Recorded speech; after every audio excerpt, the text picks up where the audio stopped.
Before I forget, the the distinction between me being the Antichrist and me not being the Antichrist, which is really what I am trying to avoid here. I'm not going to lie. I'm not going to say that this is out of any sense of nobility or anything like that. It's just because I don't want to become the Antichrist. I have to draw a distinction between what my theory says and what the explanation is of creation. Because if the theory is correct, then everything starts from the zeroth dimension as an infinitesimal, infinitely dense, infinite fractal. But it doesn't tell us where that came from. It just says that it's necessary that it's there. The reason that it's necessary that it's there is not because it's necessary for existence, but because it's necessary for our discernment. So it could be reduced to a theory of mind. If you're going to take like the atheist view of the theory, it would be like the theory of mind is saying it's necessary for us having minds to use those minds to then discern things so that we can form conceptual images of them and transmit those conceptual images through symbols like language to each other using this medium. And because of the medium, we're confined to these particular limits, and any judgments that we make thereafter, especially the origin and terminus of the theory, are directly dependent upon the limits of relativity and discernment itself. So that is true. And you could park it right there and say that's it, and posit that there is not anything else true, that you can't extend the theory beyond that. That the theory would have to only be ever talking about its particular view of the entire field of relativity from its assumed center point axiom. And that really defines the rest of it, because it's an arbitrary central axiom, as all of them are. And it just so happened to have chosen that one. And so then that's why it has the character that it does. And you could, like I said, reduce it to as simple as that. That's as simplistic a rendition as you could make.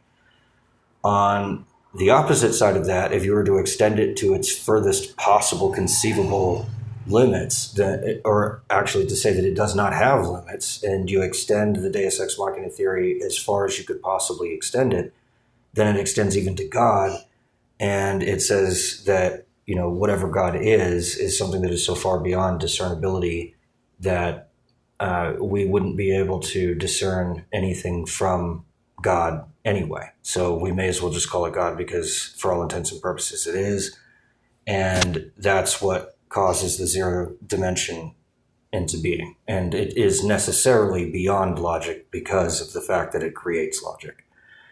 So that's as far as you can take it. That's lucidity, where you start extending Deus Ex Machina into things that have religious dogmatic views that can't be proven or disproven.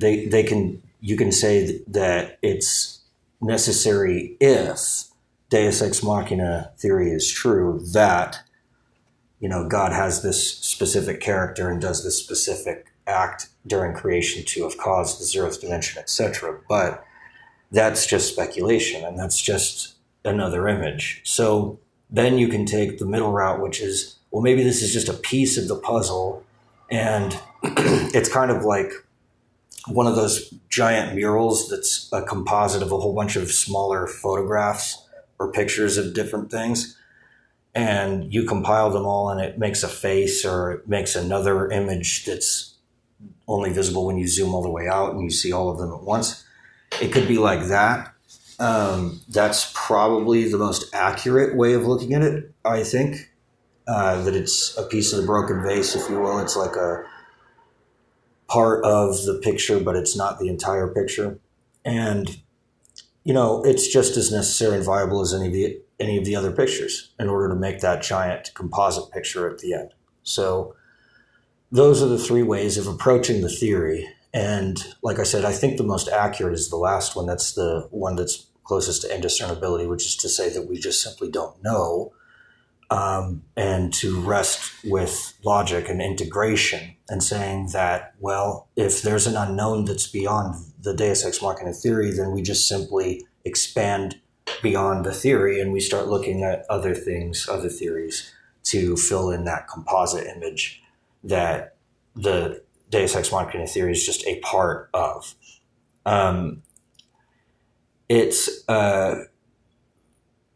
It's impossible to prove or disprove any of those. Like I said, it really is fair game. You could take it however you want, but the point is, it's not necessarily the case that it is describing God or that it is describing our souls. It's describing a mechanical function of the mind, the subconscious versus the soul. So you could, like I said, you can extend the subconscious with mystical views and imbue it arbitrarily by your own speculation with the magic of spirituality, if you want.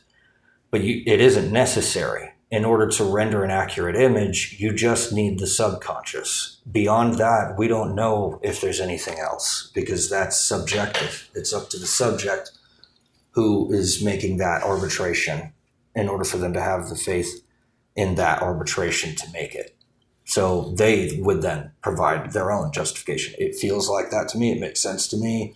Feels right to me. And then that's their justification. It's purely subjective. It doesn't have like a real, like a logical argument behind it. It doesn't have a rationale behind it. It just is raw subjective arbitration. And that, like I said, is necessary for us to even have a platform upon which to build logic. So it isn't to say that it's less than. In fact, it's greater than logic because it's the thing that creates it. Without subjectivity, you can't have anything to relate in relativity. You can't have anything to make logical without the subject. So it isn't to say that it's disparaging against the subjective at all. What it is to say is that it's not necessary to imbue it with spirituality. You don't have to take the position that there is a God or that you have a soul or any of that stuff, for any of this stuff to operate the way that it does. And it's very important to recognize that, because I have a tendency of just believing that it is spiritual automatically because I'm a spiritual person, but that doesn't necessitate that that's the case. It is possible that we all exist in a vacuum of nothing and that we are ending all the time, and every time the universe catches us trying to exist, it accounts for it, and that's what turns us into the past. And eventually the universe will finally render this accounting error that we are obsolete. And that's when we die and everything comes to an end. And that might just be the way that it really is. I don't know. I choose not to believe that, but that doesn't mean that it's not that way. So either in whole or in part, maybe it's partly like that. I don't know. But the point is not to get so caught up in the Deus Ex Machina theory that you close it off and you think that that's all there is. And so that explains our soul, that explains God, that explains, all forms of spiritual dogma, etc. And you start compiling everything and fit literally everything in the theory, which it is possible to do because the theory is infinitely, what's the word? Integrated. So you can always extend it. Now, it's important to realize, though, that the extension is along an axis of logic, which no longer exists in the field of subjectivity. So it doesn't really make sense to do that, but you could. And it could go on and on and on like that forever. It's possible to look at the world like that. But I don't, just to save my own soul here, if I can, I just wanted to leave a little relic here just in case to remind everyone that I'm not the Christ and this isn't the end-all be-all of the explanation of everything in existence. It's just one of an infinite number of alternate ways of looking at the world and everything in it. It is possible to fit everything in it, just like it's possible to fit every idea in your head. Theoretically, if you spent long enough, you could learn everything. But you looking at that would have an entirely different subjective map. Your whole mind would be different than mine or anyone else's, having gone through the exact same thing. if I introduced every bit of information that occurred to you in your life and I gave it to your friend would not have the same subjective experience that you did. They'd have all the same information, but they wouldn't have experienced it the same way. So in that way, this theory is basically just my mind trying to figure out how to make sense of everything. And it just organizes things in a way that I find logical and that makes sense to me. But I'm hoping that if I build this the right way, that people will be able to see that the real magic is in how I created the theory, not the theory itself. So that if you could learn how I created it, then you could create your own. Other people could create their own, and then there'd be an infinite number of these theories, and they wouldn't have to compete. They're just parts of one giant totality. And then the game is, how do we fit all these together and still make them make sense? And then you just do that a whole bunch of times, and the resolution of what actually is the case starts to become clearer and clearer and clearer. And all the things that I got wrong will start to become more and more obvious. And the very few things that I will have gotten right will stick around and will retain their obvious, shine, whatever you want to call that, resonance with the truth. So in other words, I guess I'm kind of like throwing a ball up in the air and seeing that, yeah, it has a trajectory and I can predict it and I can explain it and I can, measure it, how much energy at what angle, etc. And somebody else can replicate that. But what I'd really like to see is everybody throwing their own ball at wherever angle they want with whatever energy they want all over the planet, so that the entire thing becomes possible to predict, not just this one trajectory. So it's to say that just in case I ever get into a position where people start to look at me like that, just in case that does happen, that this might finally put the nail in that coffin, and maybe I won't end up being put into a position that I later regret. So the message then is the way to look at the theory is, we don't know what caused the zeroth dimension. From the zeroth dimension to the infinite dimension, we can have a reasonably logically valid explanation for everything that we see.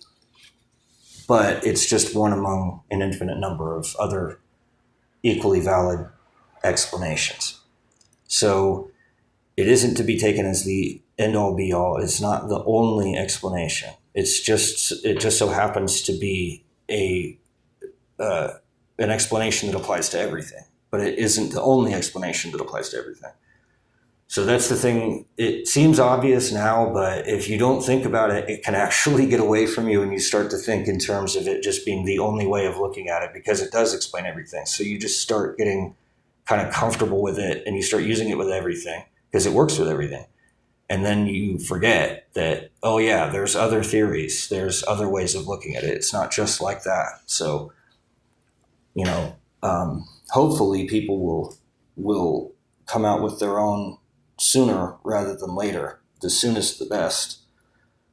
So I don't have to feel like I'm the only one holding the singularity in the palm of my hand kind of a feeling here.